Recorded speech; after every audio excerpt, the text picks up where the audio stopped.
Hello and welcome to the Creative Lotus Podcast. I'm your host, Alan Zaki.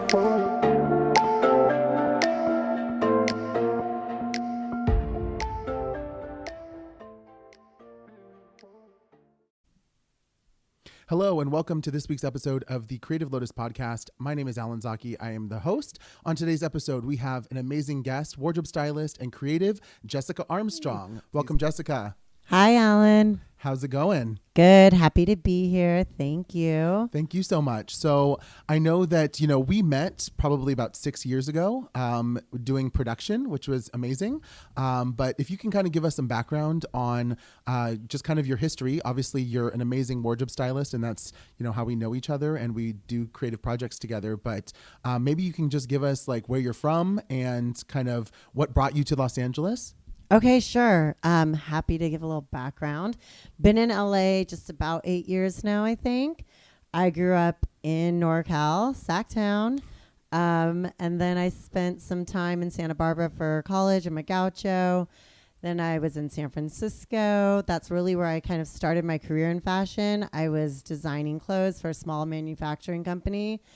And I stuck that out for a few years until I realized I didn't work with people, but more just a computer. And it wasn't for me. So I decided to go to New York. And in New York is where I got interested in styling. And I learned a lot while I was there, but I was missing California a lot. So I came back and I realized LA was the place to be. So that's kind of like the quick summary of how I got here. And like you said, we met in production. That was where I started in LA, just getting any kind of job I could in the industry. And yeah, that's kind of the brief overview. Yeah. Love it. Yeah. So when you were in New York, obviously it's kind of like the fashion capital. So I'm sure that's kind of what drew you there. I'm also, as you know, California born and raised, NorCal for life. But I think that, in this industry, so many people do go to New York, either it's New York or Los Angeles and San Francisco, but then you went to New York ultimately. Was there something that kind of happened that made you take that jump? There were a couple of reasons. So first of all was the recession. So some of you may remember this, but back in 2007, 2008, our economy totally tanked. And so any of you that were also working during this time, I'm sure you were affected by it or at least remember it. And my company that I worked for, we went from having maybe 5 designers to 2, and it was me and one other colleague that was left, and then it completely shut down. And so our major clients who bought our designs are basically sold my designs to Urban Outfitters and then Nordstrom's. And anyone remember Delia's? Oh, yeah. Yeah. So I was designing kind of fast fashion trends for that market, and it just really tanked once there was no money. Fashion was not a priority. And so the company I worked for went under. And like I mentioned before, I was already feeling a little bit like I was in a stale situation. I just kind of was working too much on the computer and not interacting with other people. So I thought this wasn't for me anyways. And now my company's gone under. This is some major changes. And then I also had a boyfriend at the time that I had been with for, I think, around 8 years. And his job went under and he did not handle it so well. And it really ultimately led to us breaking up and going different ways. So all of a sudden I found myself newly single with no ties to San Francisco. And I thought, hey, I've never lived in New York. That is the fashion capital in the U.S. Let's do this. And I just needed to change a scene. And I also needed to change my career. Start over. I didn't want to sit around San Francisco applying for non-existent design jobs. Absolutely. That's so funny because around the exact same time, I was living here in LA, in downtown LA, but I literally was about to pack up all my crap and move to New York as well. So how funny. Yeah, how mystic it would have been if we actually would have met each other, because this was the exact same time. The economy was crap. Nothing was going on. The stripper that I had for a roommate was literally driving me up the wall. You were stripping? Excuse me? Not me, my roommate. Let's get that clear. And I definitely can relate. I think that New York, similar to LA, is like the place for people to go where they're like, let me just like let loose and go after my dreams and do my thing. But yeah, it's definitely not LA. I mean, it was funny. It was sort of like a 50-50. I was like, do I go to LA or do I go to New York? And LA just didn't feel far enough. Got it. And New York also felt like if I'm ever going to do it, I'm going to do it now. And I had this feeling like everybody should live in New York once. I don't know why. I just thought, hey, I should just try it out and see what I think. I think that's a well said thing, though. I think that mentality is definitely a thing. My living in New York was going to New York Fashion Week thinking I was going to love it and literally coming back and being like, I cannot with these people. All you do is walk around, you're drinking constantly, you're never eating, you're constantly tired, and you're just go, go, go, go, go. It's the most fast-paced thing I'd ever done. And being a California boy, I was like, this is not for me. Yeah, and I mean, you know me well, so I'm pretty high energy. And I think I didn't sleep that year I lived in New York. Oh, jeez. It was funny because I got there and I'm kind of like a work hard, play hard. I like to like go for it and try to meet as many people as I can. And also I like to go out and socialize and network and party and that too. And they had the late hours there, and I think I was there at least a couple of weeks before I realized, oh, things don't close till like 5 a.m., so I haven't been to bed before the sun came up for a while. For many years, yeah. And I had multiple jobs, because let's not pretend it's like not glamorous right when you show up, okay? So I was a cocktail waitress by night. I worked at this bar on Wall Street during the day, and that was interesting, seeing as how the economy was tanking. So I had some interesting experiences there with just getting what's the word I'm looking for when you first dive? Making ends meet? No, like just getting to see things from the inside. Oh, yeah, the inside job. I don't know what I'm trying to say. But anyways, I had some interesting day jobs, and then I was also assisting and styling for multiple stylists. So I was busy. I did not sleep. I lived in the room that was about the size of a mattress and worked my ass off. And yeah, I probably had a few hours a night that I went to bed.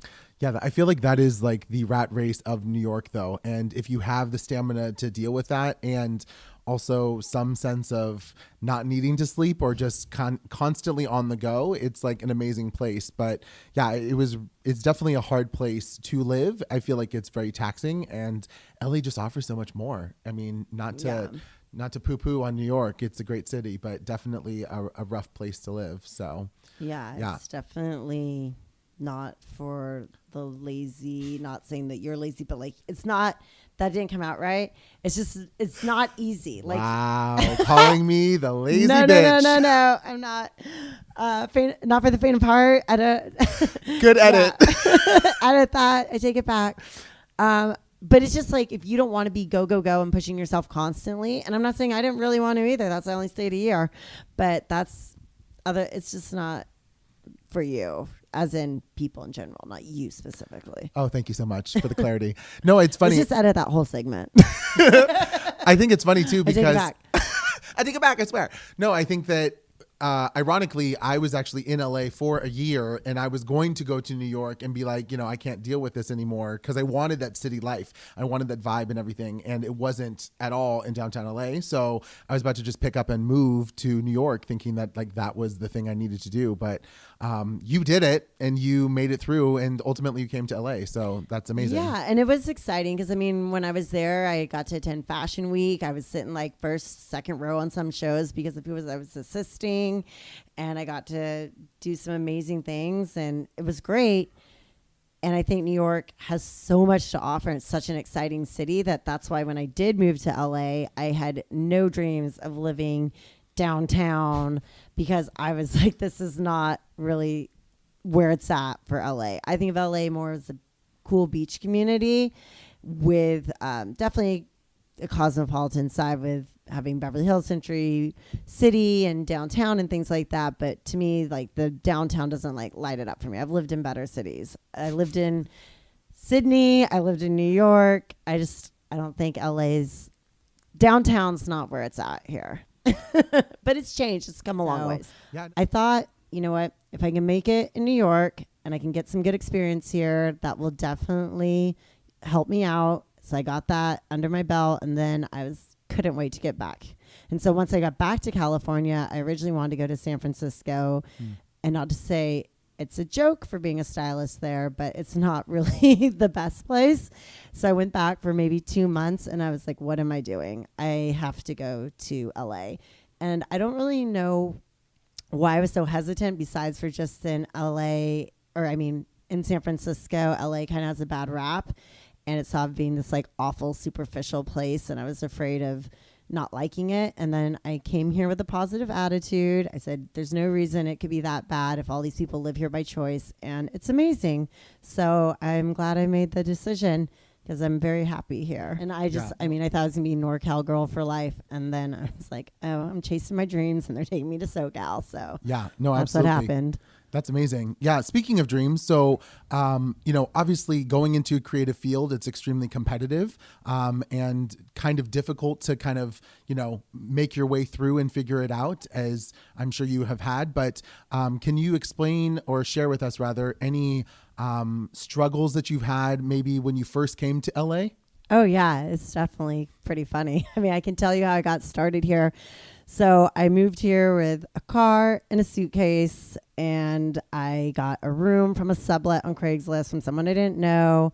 Wow. And basically didn't have anything lined up, but I knew if I wasn't here, I wasn't going to get in the industry, because I had been doing a little bit of applying online. It was like a black hole doing that from NorCal. And I was like, okay, this is a joke. I have to be there, meet people face to face, and just go for it. So I came here and I took a job at Bloomingdale's, which was hilarious, because I had not worked in retail since I was like, I don't know, 18 or 17. Here I was 32, and I'm like, okay, here we go. And I absolutely hated it. I thought it was a bunch of zombies walking around. No offense if any of you work at Bloomingdale's. Well, actually it closed down, because I can say it was the one on the promenade. It was like a ghost town there. And I was there for a month or two, and I wanted to just like pull my hair out, because it was not interesting or challenging for me. And I felt like I was spinning my wheels. And also on top of it, I wasn't even making enough money to cover the rent of the place I was subletting. So I was like, this is clearly not going to work. And that's when I started doing cold calling, which I know is not something that happens as much these days, because this was a while back. But I just started emailing and literally calling on the phone and asking for producers I'd never met to go out to coffee with me. And I just kept doing that until I finally made a connection. And then I went in and quit my job at Bloomingdale's the next day after one coffee interview. That's amazing. I was like, I'll figure it out. Yeah, absolutely. I think that's such an amazing experience. Similarly to me, it was kind of like I was in a job that I didn't love as well. It was great because it was in the industry, but at the same time, I was like, I need to get out of here. And so I took that leap and literally jumped right into production, which was ultimately like a few years later is how I met you. But you said you met with the producer, and that one coffee with that producer is what kind of took you into the fashion world? Yeah. So if they're listening, here's the big secret. No, so at the time it was First Shot Productions, and I met with Michelle, who is one of the main producers there. She met me for a coffee. I think she's totally cool and smart and tough, and just like we clicked right off the bat, I felt like. And let's be honest, I definitely exaggerated about my experience.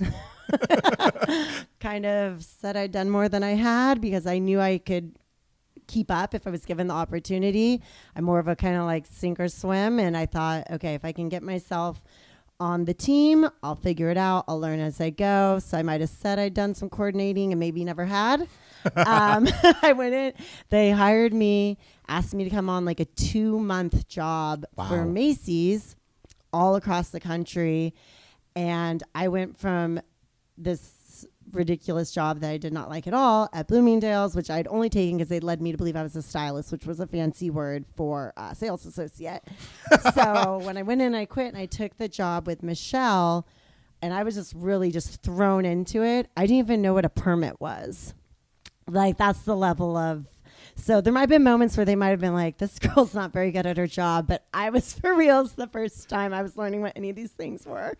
So it was kind of on the DL, but I did work like 24/7 with them for a couple of months and powered through, learned a lot, met a lot of people, had some great experiences. And when it was all done, I was like, so did I survive? And they're like, yeah. That's amazing. So that was kind of how it started. And I don't think I've ever told Michelle or Zach that I had never done any of this before. Wow. The cat's out of the bag. I'm glad we got the 411 here on this podcast. Yeah, hot take. Yes, hot take. I like it. Breaking news.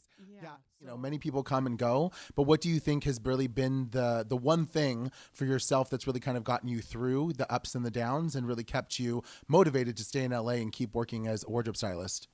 Yeah, I mean, well, there's definitely been some different ups and downs. One of the first ones I didn't even mention, but let's backtrack. So when I said I've been here about 8 years, this was my second attempt at LA. Wow. So I had originally come to LA about 2.5 years prior to that. And I came for the same reason, wanted to get into styling. It was right after New York. And I was here for 5 weeks, and I had done one job through my New York connection. I was working as an assistant, and on that shoot, I met 2 people that have become really important in my life at different times. First was Jenna Tuso, who's a stylist. She was with Jed Root, and she was the first stylist I met here in LA. Mm-hmm. And then Julie Feingold, who was also assisting, who now has gone on to do amazing things with her own personal styling business, and also has been one of my best friends. So I met them my first time I was here, but I was only here 5 weeks before I got deathly ill, and I had to move back to NorCal to have heart surgery because I've always had heart problems my whole life, but I had not had anything serious in some time.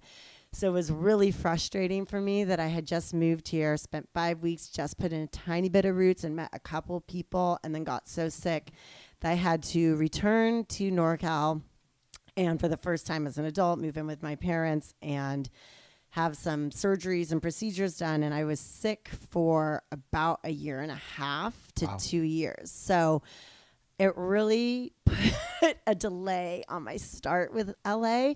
But as soon as I was in the clear and the doctors and the surgeon said I was healthy enough to presume a normal life, I think I waited like a week or 2 and then packed my bags and came back to LA. And what was really amazing, anyone that comes out here knows it's all about who you know and making connections. And I came here knowing no one, like I said, and took that retail job. But I did start hitting up Jenna quite persistently. Yes. As anyone who knows me knows, I am persistent. I don't give up easy. And she ended up giving me a chance, and I started assisting for her a lot while I was also working at First Shot. And then I also touched base with my friend Julie. Well, she wasn't my friend yet, but became my friend. And so it kind of helped me start establishing myself in Los Angeles and with other creatives. So that was really one of my first struggles, was my heart surgery, where I had to take a 2-year break, basically. Because if you get started here and then you take 2 years off, it basically doesn't count. Everybody forgets you are. So it was pretty cool that Jenna still gave me another chance when I came back, and that I was able to reconnect with Julie. And so that was my first struggle. Yes. No, that's huge. That was probably one of the bigger ones, you know. And then I would say, as far as professionally, I think I struggled a lot with supporting myself and following my dream of being a stylist, but also working as a coordinator, and even did some producing because I needed to support myself, and I was good at it and I enjoyed it, but it was hard to kind of coexist, like to live in both worlds, in the creative side and the production side. And so I think one of my biggest personal and professional struggles is just believing in myself and making the leap to really go for my dreams, which ultimately meant eventually quitting production. And I realized I couldn't do both. And I didn't want to do both. Can't be spread too thin. They're both very demanding careers. So yeah, absolutely. No, I can completely relate. I think that for me, it was definitely, taking the leap and the chance on yourself. I think it's almost like you have to take the jump off the cliff, but know that you're going to have the wings to be able to fly and keep going. And you can't really do both. I completely understand what you're going through in the sense of 2 years off in this industry is literally like taking complete, like shutting down business and then restarting again. Going into production was similar to me, obviously not as severe as, having heart surgery, but, doing that really lost a lot of the connections that I had. So it's rebuilding that. How long do you think it took you to really kind of get your groove and really ultimately take that leap out of production and go full time with styling? Yeah. So let's think. So one of the things also, which I didn't mention with having had the heart surgery, is like, there's a lot of side effects too, as far as not feeling like all your cognitive functions are totally there when you're recovering. Right. So I think that was also made being in production a little bit challenging, but I didn't want to have a handicap. So I wouldn't tell anybody those issues I was struggling with. So kind of felt like I had a little bit of an uphill battle with that when I talk about another struggle.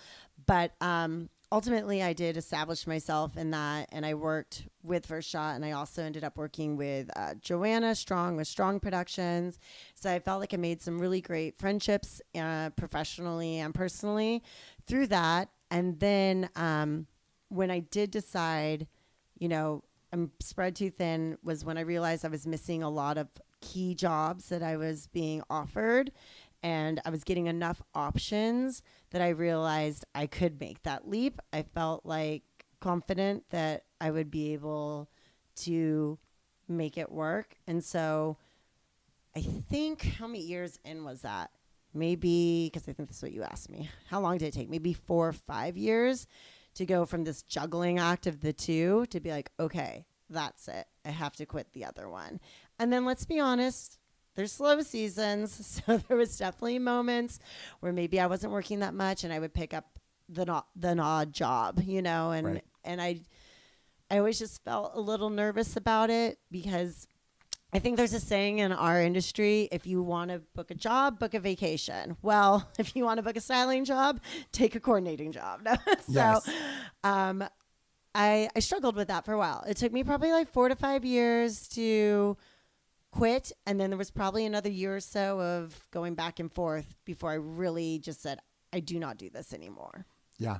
No, I totally understand. I think that the interesting part of doing that, like you said, is that if you do one thing, the other thing is ultimately going to kind of come up. But I think that it's consistently having the ability and belief that no matter what, like, I'm going to still keep going on this.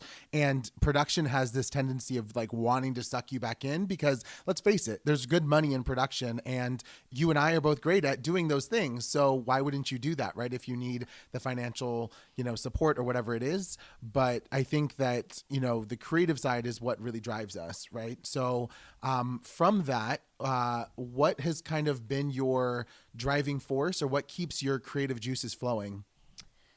I just really, really enjoy it. I mean, it's not a very exciting answer, but I can just put it this way. When I go, well, let's say pre-pandemic, obviously, because this has been a bizarre year plus at this point, but pre-pandemic, a year's done. I've been supporting myself styling. The year's over, it's taxes time, you're working on that with your accountant, and you think, oh man, I've worked so hard, but I also don't feel like I went to work, if that makes sense. And I think that is a really amazing feeling, to feel like you've been working really hard, but you weren't necessarily at a job. And I can say that because when I worked as a fashion designer, I felt like I was at a job every day. Wow. I looked at the clock and I was counting down. So I know how, and I've had other bizarre jobs in between too. And so I just know that how, I don't like to say lucky, because I don't feel lucky. I feel like I've worked my ass off, and it's a real hustle, and you have to be talented, hardworking, persistent. And not to say there isn't any aspect of luck, but I have this career because I've made it happen. And I also know how valuable it is. I really enjoy the places it takes me, the different people I get to meet, that I'm always having new experiences, new challenges. So I'm really thankful for that. And I guess that's what keeps me going. And then also, it's really satisfying when you see your work in the public eye too. It's pretty interesting to see that. And when I do personal styling, or I also work with any celebrities or actresses or folks like that, where it's not models per se, but people that are actually benefiting from my styling personally, that's really rewarding too, because it might sound cheesy, but it really can be life-changing, and it makes people really happy and feel good about themselves, and you can see it in their faces, and it's just, I like that feeling. No, absolutely. I think your job is something that can bring such a joy to people's lives. You know, having a great outfit and putting all the pieces together when you may not know how to do that, whether, like you said, you're styling someone for an editorial or for red carpet or for, you know, just day-to-day life, right? I think that the ultimate joy that is derived from that is looking good, right? Everyone wants to look their best and feel their best. And what you do, I think, brings that out in people, which is amazing. Yeah, you see the confidence boost. Absolutely, which I think is probably one of the best feelings for any of us to have. So yes, and I totally agree with you. I think that the feeling of not really working, I'm air quoting here, you can't see my air quotes, but yeah, Yes. feeling like you're doing the job, but you can't really call it work because you enjoy it so much is like the best thing to have, right? Exactly. Like, I feel like I work hard because it's physical, it's taxing, it's draining, but at the same time, I can't believe that this is quote unquote work, Right. because I really just get a lot out of it. And also, I'm good at it, so it's rewarding. Absolutely. No. And so with that being said, where do you drive your creative influence from when you're styling, let's say, an editorial versus doing like personal styling? How do you kind of differentiate between the two, if that makes sense? Yeah, they're definitely very different. For editorials, it can vary a lot. Usually, I'm approached by either a photographer or magazine, and they sort of have a concept that might be based on things that are trending in pop culture, and or maybe by which different runway looks are going, which designers are putting out right now. That can really drive the editorials. And then other times it can be just as old school as looking through magazines, which I still like to do, and looking online for just inspiration even on something like Pinterest. And I use Instagram too, looking at what other people are shooting. So editorials, it can be a variety of things. And then when I work with personal clients, that really I have a pretty in-depth questionnaire I give them, where I get into their personality and their goals of what they want to accomplish with their personal style. And then that helps direct where I go with that. Wow, that's amazing. I love that you actually give a questionnaire, so you're really learning who this person is, and it's not just kind of like, wow, this is your closet, this is crap, this is great, this is crap, this is great, let me add more, let's take away this, and then there you go. But rather really kind of working with them, right, in order to better understand what their ultimate goal is with their aesthetic and look.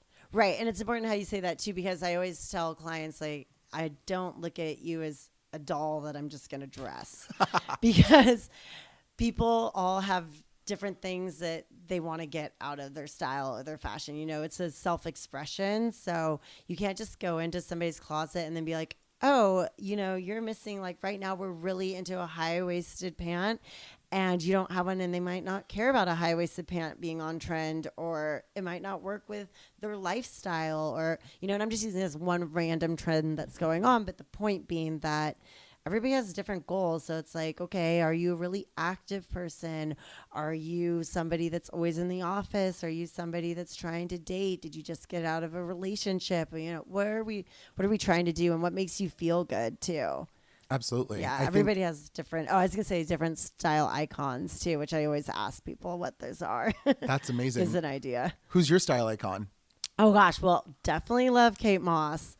I would say just that's the first one probably, and I really get down with Rihanna's style too. Yes, amazing. Rihanna is always so edgy and graphic. Do you personally have a style as a stylist that you kind of see threaded throughout the work that you've done over the last, Yeah, and just to comment on the first thing you said, yeah, style is definitely always evolving. And I think a lot of times when I do work with people, it's because they've gotten stuck in a rut where it is just becoming repetitive. And so you might need like a little push, because a lot of people get stuck in that, like, oh, I love that, but I could never wear it. And I do not subscribe to that. I can wear whatever I want.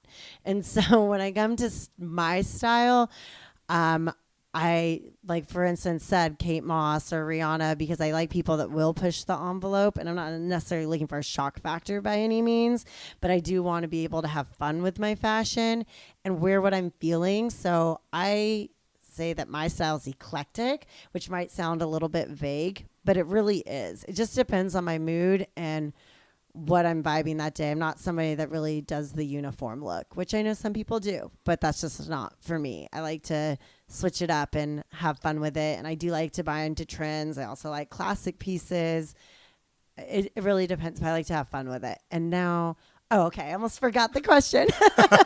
But you asked me what would be the common thread with my style as far as like in editorials, right? And the work that you do, and the work that I do. Okay, so I guess there'd be different types of work. So like I do campaign work a lot. That tends to be lifestyle. So the common thread is that I have a good eye for reading what is believable. So you're going to put somebody in something that it seems authentic, and so you know that person, like if they weren't on the set, you could still buy that. That's what they're wearing. That's who they are. It tells a story. You know, we're usually given these quite extensive backgrounds on these fake characters. Right. So we're really selling a personality. And so I think that what a common thread for me with lifestyle is just really being able to hone in on who is this person and making it believable and just not trying to force it. And then when it comes to editorial or red carpet or anything like that, I would say my common thread is trying to push the envelope, but not in a costumey way. I don't really go too over the top. I'm not trying to make my styling look avant-garde and like an art piece by any means, but I do want people to get out of their comfort zone. And I like it to be a little less predictable. That makes sense. Yeah, that makes sense. That's great. So you talked about eclecticism. Do you find that sounded like that was part of your own personal style, but do you also incorporate that into like the fashion work that you're doing? And when you say eclectic, do you mean as in like mixing different cultural pieces, or in the sense of like patterns and prints and colors and accessories and, you know, hats? I would say like eclectic in the sense of like crossing over with different boundaries. I think there's a lot of like, and it's changing all the time. Like like all the lines are getting more blurred, especially with like all the androgynous fashion and like where you see like someone like Harry Styles really pushing the envelope and things like that. But that's what when I say eclectic, I don't think someone has to subscribe to me like, oh, I'm preppy or I dress hip hop. Like there's no reason why you can't put something that you might see typically in one category paired with something from a different category. So really trying to put things together that you wouldn't expect and not feel like you have to fit in a certain box. And then, yeah, it can be as putting I had a guy on my most recent editorial and I couldn't find the pants I want. So I bought him women's pants and made it work, or just things like that where you're like going to come up with what you want, even if you can't find it. Absolutely. Well, no, it's funny that you brought that up because, yeah, that story that you're talking about, we recently shot together this fashion editorial. And I think that the trend that you're speaking of is that there's almost like losing this quote unquote sexes within fashion and really making it about like the pieces. It's almost like creating art on people, right? Mm-hmm. So menswear is becoming more effeminate and really kind of pushing the boundaries of what is like women's wear versus menswear.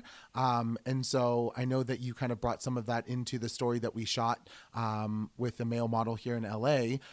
Do you find that that's kind of where fashion's going, or what do you really see kind of for the future as a stylist?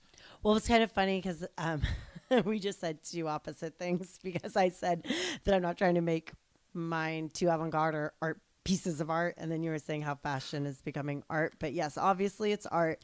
I guess what I was trying to say is I want it to be wearable art. Right. So, for instance, if these men, I do think you can cross over. And if you're putting a guy in a women's piece, but I think he can wear it, and it's not just a spectacle, or it's not just for show or for this editorial, but it's believable. And I think that's where fashion is going, you know? Like, it used to be like, oh, maybe I can dress out my boyfriend's closet, but now the guys are also like, maybe I can pull something out of her closet, you know? And being able to have fun with, like, not having rules, basically. Like, you can just pick from what you like rather than what you're supposed to like. Absolutely. No, I 100% agree. When I think of fashion, I think it should be playful, right? And it Right. should be something that, like you said, it is art, but it's wearable art, and it's expressive and it's fun, but it's always ever changing. You know, like you look at the different decades of time, whether that's, you know, the 70s or 80s, 90s, 2000s even. It's funny. It seems like so short time ago, but you look back and you're like, damn, we were wearing those clothes in 2005. Like, what in the world? There's a lot of trends that have come back from when I was a teenager that are really cool right now. Yep, you see it all come back, of course. Yeah. And then also be reworked too. Absolutely. Reinvented. Awesome. So Jessica, you kind of shared with us about having different struggles, right? Can you kind of give us the breakdown of what those struggles have been, and then ultimately kind of how you were able to get over one obstacle after another or struggle and kind of persevere through them? Yeah, for sure. When I think back to when I started my career, basically once I was done with school and everything to where I am now, there have been 4 major obstacles, I would say. The first one was the recession, which I had mentioned previously. And that was back in 2007, 2008, where my company went under. But now I can look at it in retrospect and see it was like a great thing, even though it was very challenging at the time. And there was a lot of forced change. It was great because I can't imagine still being in a cubicle drawing tech flats on a computer. That was not for me. I'm way too social of a person. So it served its purpose. So I think like overall, yeah, the recession was pretty shitty for everybody, but something good came out of it. Once I made it past that first struggle of losing my job, and kind of, I'm someone that's so type A and kind of used to having a plan and really going after what I want. So to all of a sudden find myself unemployed was pretty hard to swallow at first, because that was not something that was in my plan. But then I did find a way around it, and that's how I got into styling. So that was great. I would say my second obstacle was getting so sick when I had my issues with my heart when I was 30, and it came out of nowhere. I was always very healthy, and the issues I do have with my heart, I was born with my congenital heart defect, and so it's something out of my control that can kind of come without warning. And I'd had surgeries throughout my life, but it had been a while, and that was very upsetting because, well, obviously first, no one wants to be sick and have surgery, but also felt like it was really unfair that I had to just leave LA after I just moved there, and that I had to just kind of quit all of my progress and just give up on everything I'd been doing and just take a forced leave of absence. And so that was really a personal struggle, because it was hard enough dealing with the physical part, but then also on top of it, having to accept that it was out of my control and that I couldn't do anything about it. I just had to like wait for the time to go by and to heal and to be healthy again. And then I was going to have to just pick up and start all over and go for it. So once I accepted that that's what it was, and there's no point being upset about it, 'cause it's not going to change anything, then I was able to pick myself up by my bootstraps and do it again. So once I recovered and felt like I was ready to make that leap, which was basically as soon as I got the green light, then I did. So that was my second obstacle. And we did touch on this a little bit earlier about how we started in production. Right. And I think it was about 3 to 4 years, probably 4 years in, that I started really getting some of my larger ad campaign jobs and really felt like I was seeing results for all of my work, and it felt really rewarding, and I felt really good about that. Right. And then I had a personal obstacle where the man that I thought I was going to marry, who was my boyfriend, he passed away, and it was without warning. It was a freak accident, as you would say. And now we'll be looking at 4 years this June. So I am at a point where I can talk about it, and it's still very hard to process, I would say, if I'm being honest. I don't know. It's just something you learn to live with because you have to. But when it happened, it obviously destroyed me, and it really made me take a step back because I was not really functioning right as I should, like without that issue. I don't know how to say what I'm trying to say, but I was definitely distraught, maybe we'll say. I was very upset, and I just kind of was surviving more than focusing on anything productive. Right. But I was able to, after I think like maybe 2.5 months, I went back to work. So I don't know if that's a long time or quick or... That's actually really impressive. Yeah, it was crazy because I was like in the fetal position for a while and always crying and a mess. And then I think one of the producers, I think I actually do remember my first job back was with Julie with Pork Chop Productions for, I think it was Walmart or something. And she was like, do you want to come back? And I was like, I think I should try. And I did. And I realized that throwing myself into work was really good for me because it kept me really busy and distracted. And it was a healthy distraction.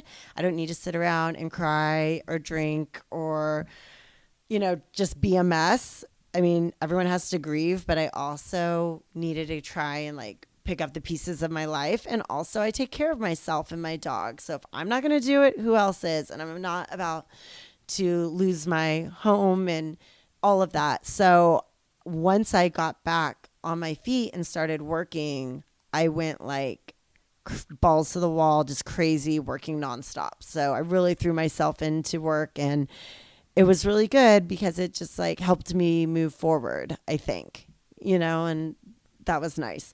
And I still think about Sam's passing, but I try not to talk about it often or dwell on it because it is what it is, right? Yeah.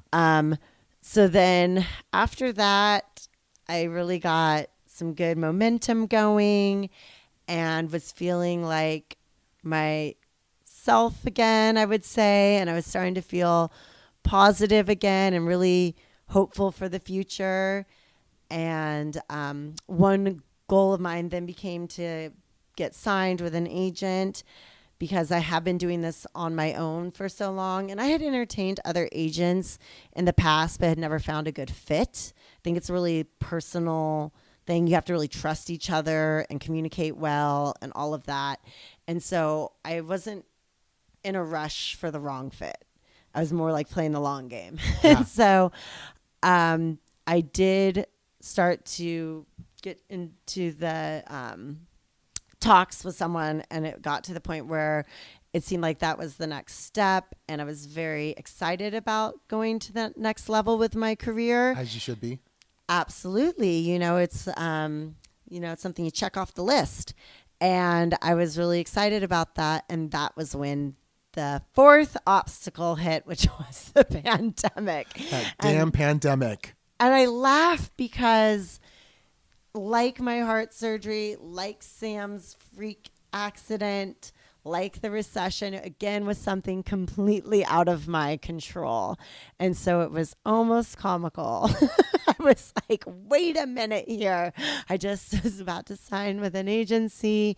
Work is killing it, and it was the record stops, you know? And so I know obviously this is my own personal struggle with the pandemic, and everybody had their own obstacles that came with it. I know people had weddings, people had trips, people had jobs, whatever. There was a lot of disruption, and I'm not the only one. I'm well aware of that.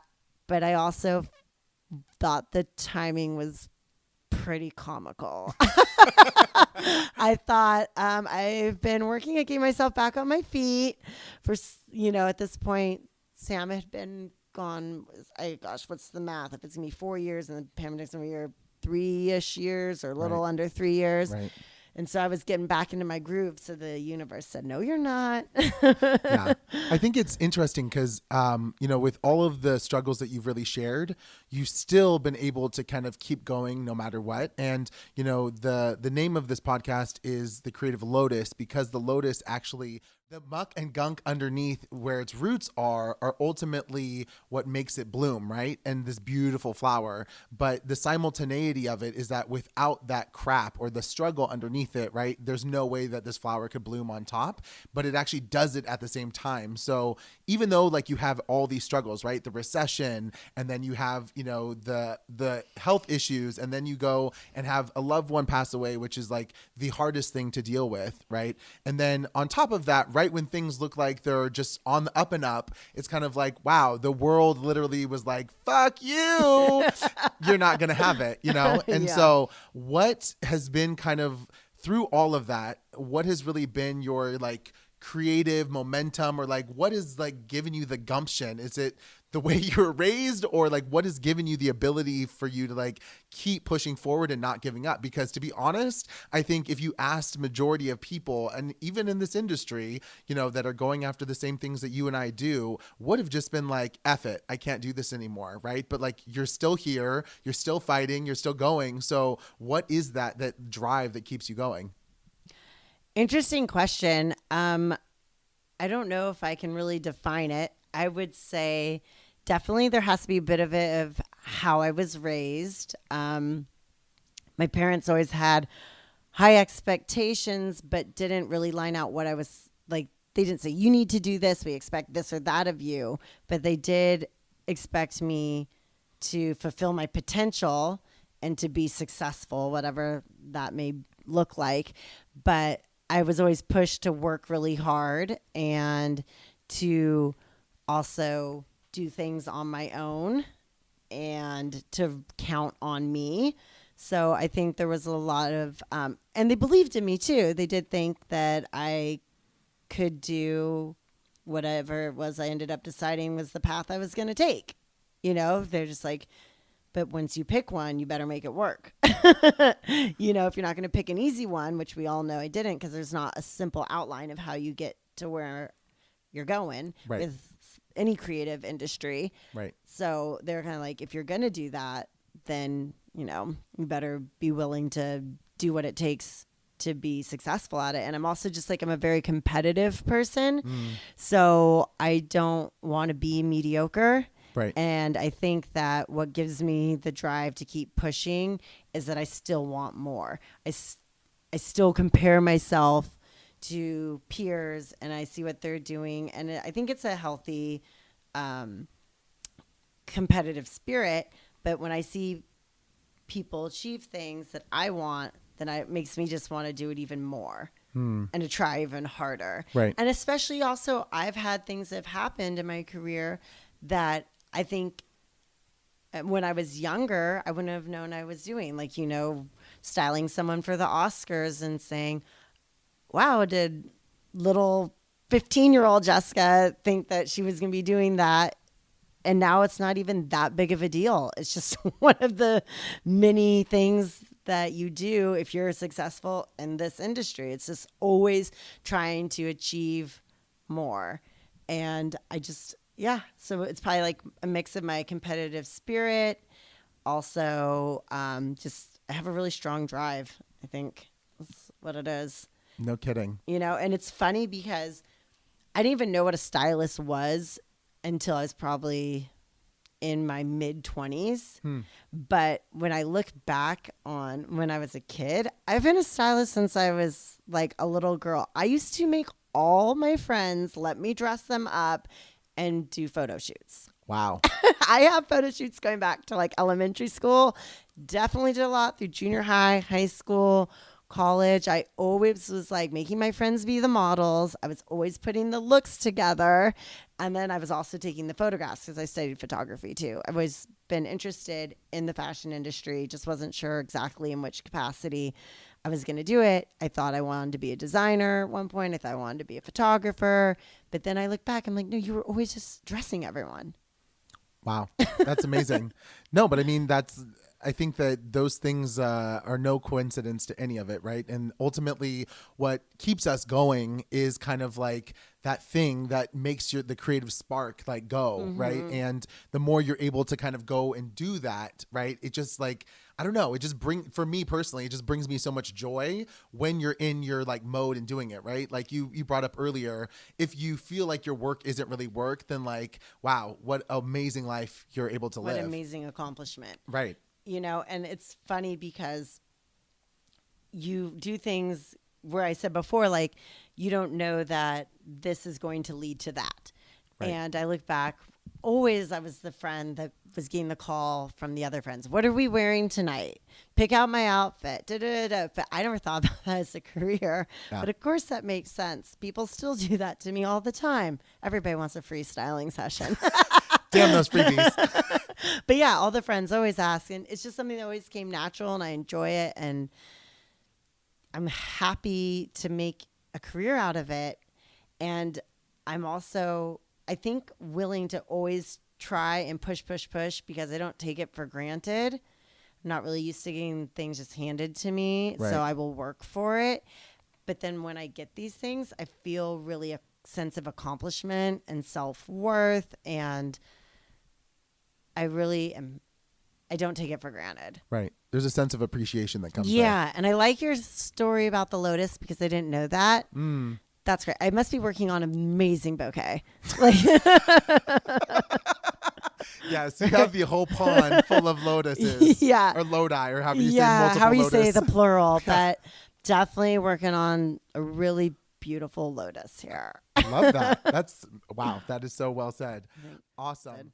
So with everything that's kind of been going on, you know, the main reason for me bringing this podcast to life was because 2020 was such an incredibly difficult, but also kind of, you know, self-reflective year. I was interested in knowing kind of like what your experience was and that struggle, but also like, obviously you're here and you're still working and making things happen. So kind of what was your best way, or how were you able to really overcome whatever difficulties you had last year and make it into this year? I mean, I would say it's an ongoing process, still in it, because I think we're not really at like I don't even want to say normal, because we don't know what the new normal is going to be, but we're still figuring it out. So new that we're interacting and going back to work, and all of that is still fresh. But I think that nobody saw it coming. Yeah. We know we couldn't have predicted that. I was really busy and working a lot, and it was great, and just kind of hit like a ton of bricks when everything shut down, and we did not know how long it was going to last. But I did skip town for a while. One reason being that I was high risk with my health issues, and there was so much unknown. And then also there was no work to be had, and it felt very anxious in Los Angeles. So I was able to escape to NorCal, kind of be off the grid for a few months. And I'm really thankful for that opportunity, because I think it allowed me to be still like relaxed through this process. I mean, of course, I had my stress, as everyone did, but I was in a place in nature. I was still able to be creative, and I did a lot of painting. I did yoga. I cooked a lot, you know, just kind of had fun with it. And eventually returned to LA as things were rumoring to open up again. And it ended up taking a lot longer than we thought. But I am happy that I've survived, I think, the worst of it, and I'm still in LA, because I know a lot of people have left. And as far as how I've done it, I don't really know. It's a lot of juggling and hustling and getting by, but I'm really excited to be shooting again and styling again. And I've got my first vaccine shot, not to be political, but I am feeling better about being vaccinated, that it will feel like it's a safer environment, being out with other people at work. And so I think we're getting on the other side of it. And it was just really about being able to have faith and believe that will come back around. I'm not as busy as I was pre-COVID, but I remain optimistic. And also, I just keep doing what I can to exercise my craft. And I'm always styling, whether it was when we were on full lockdown and I was styling myself, and don't think I was pretending I was a model. I just was the only model I had. There you go. So I, for the first time ever, started doing kind of like tutorials, styling myself, just showing people how to be creative with their closet. And then as things opened up, I started getting back into doing some editorials, which was a lot of fun. And now I've started doing some commercial work again, which I'm really excited about. And so it's just finding ways to be creative. Like I said, cooking, painting, styling, and now hopefully lots of styling. Yes, absolutely. Well, no, I think that, if anything, this pandemic has kind of taught all of us to, as creatives, to kind of think outside the box, because we're not necessarily able to do our quote unquote normal jobs, whatever that is, but really being the creatives that we normally were, right? Pre-pandemic. And as you kind of mentioned, so many people have moved out of LA and are no longer kind of doing what they were doing here in the city and went back to, whatever state they came from. But Yeah. I think it's great. What is kind of the driving force for your hope, or the fact that you have kind of stuck it out? And is there something, do you have a faith, if you will, that has kind of kept you motivated, spirituality or whatever it may be? Being stubborn? No. Refusing to give up. There you go. The never give up spirit. I'm not really a religious person at all. I think like I'm a little spiritual. It's evolved over the last few years. And I don't believe in everything happens for a reason. And I don't believe when people say it's going to work out just because it is, because obviously that's not the case for everyone. Right. And it doesn't always work out. And I don't know if everything is for a reason. I think some things, I've had a lot of personal struggles where it makes me think that things just happen because shitty things happen sometimes. So if I want to survive in this industry and I want to achieve what I set out to achieve, then I can't give up. So that's basically where my faith has come from. I enjoy this career. I love living in LA. I've invested a lot of time and a lot of effort. So you're going to have to take me out kicking and screaming. I'm not walking away from it at this point. And I just think that if I have a good attitude and I'm talented and I keep at it, then I'll survive this pandemic and come out on the other side, because this isn't going to last forever. So absolutely. Yeah. That's kind of my thought on it. No, I think ride it out. Yes. Ride the wave. Yeah, no, absolutely. I think that, even what you said, it sounds like that never give up spirit is amazing. And I think that you have to have that, the perseverance to be able to overcome whatever situation you're in, whether it is the pandemic or personal struggles or health struggles or, relationships, whatever it may be. It really takes a determination to kind of keep going through that. And especially in Los Angeles, people come here to live their dreams. This is a city of hopes and dreams and victory. But in the sense of like Buddhist terms, if you will, we really talk about karma being like a huge factor of it. Right. And so sometimes I think karma gets a bad rap in the sense of like, oh man, karma's a bitch. It's going to get you. But really kind of, You know, like everything that you're doing, right, is like making causes for your life. And so you keep making those good causes, you're going to, you know, have that fortune, you know, play out. And so there's no doubt that it sounds like everything that you've been doing over the last 8+ years, you know, has really kind of given you such an incredible, you know, career with ups and downs as we all kind of go through. But that persevering attitude is incredible. Thanks. And also I just wanted to comment on that I think this isn't necessarily spiritual or religious, but I do believe that sometimes we are faced with obstacles or challenges, and in order to deal with them, we might have to take a road we didn't expect. But when we get to where we're going, there was a reason. And so sometimes life has a funny way, you know, like my dad would always say, the path isn't linear. Yeah. And so there's a lot of unexpected curves and turns along the way and U-turns and whatnot. But I think that everything's lining you up for the next step or the next chapter. And I can't really predict how or why, but something's going to be like, I was in this place because of that. I do think that happens. Absolutely. No, I 100% agree with you. I think that nothing happens for an unknown reason, right? Like each of us has this path, and what we're doing on it is really up to us, but that doesn't always mean that it's exactly what we want it to be, right? Right. And the decisions we make shape our future. I don't think I'm going to end up in the same place regardless of which decision I make. I think I have a say in my fate.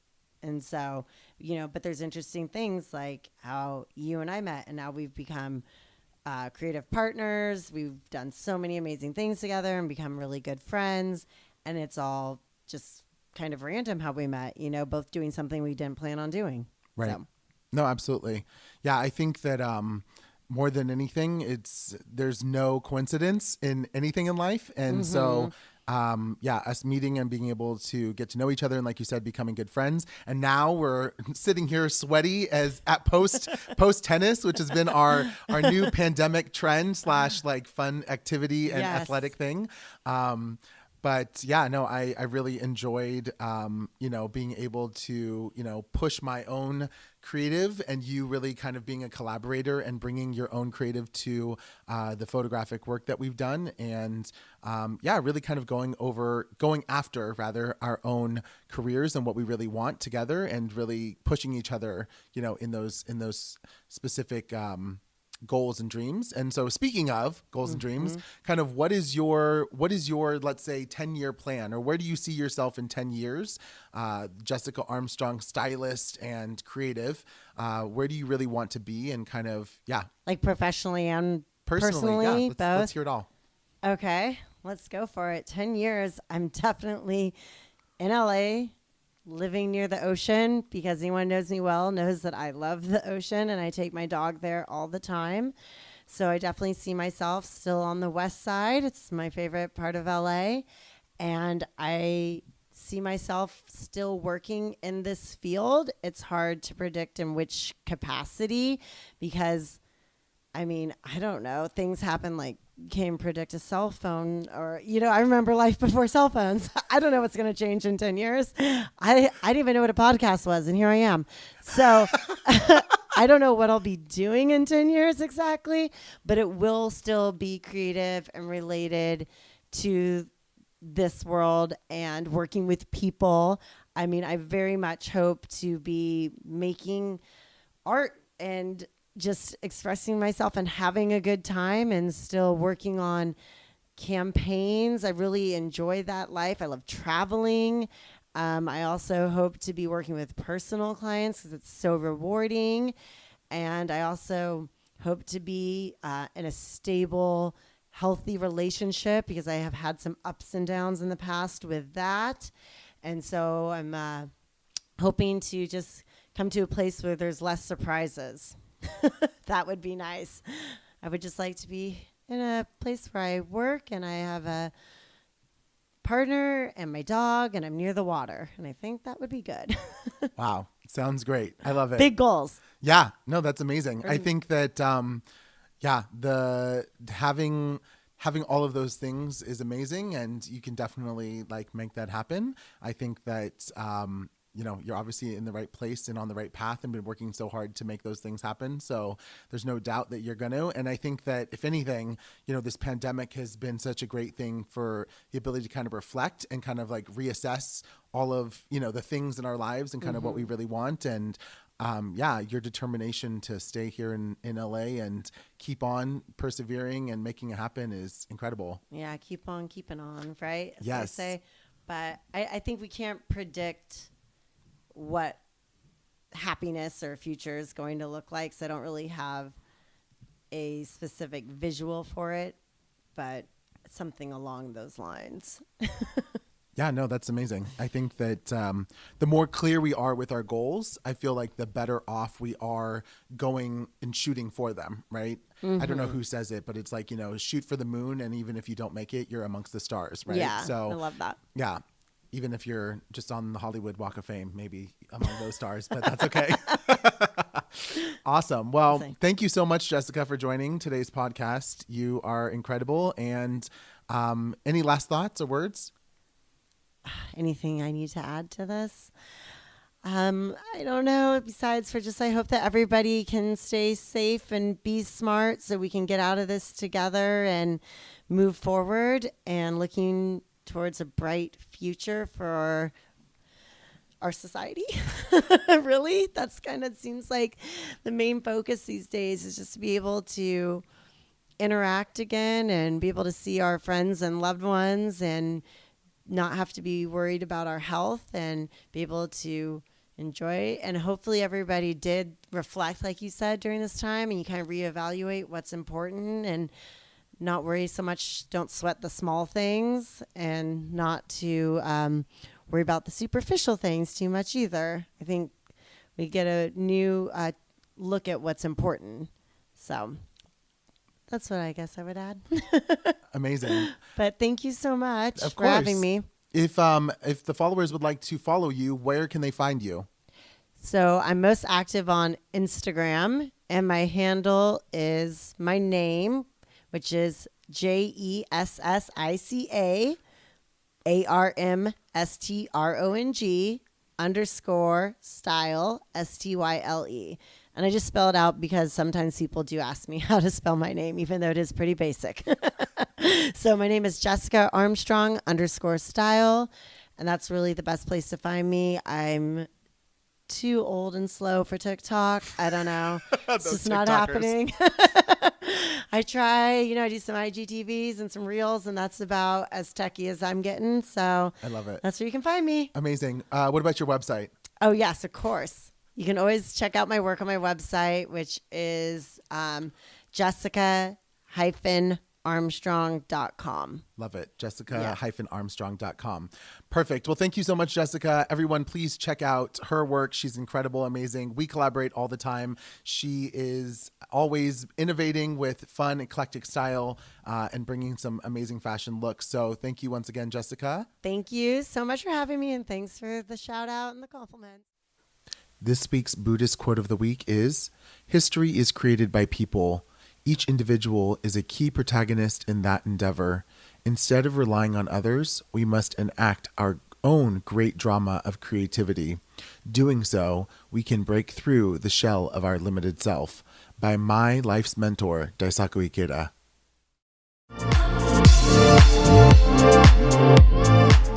Thank you so much for listening to today's episode of the Creative Lotus Podcast. I'm your host, Alan Zaki. Please go ahead and subscribe, rate us, and write a review. And follow me at Alan Zaki on social media. I look forward to having more amazing creative dialogues on the next episode.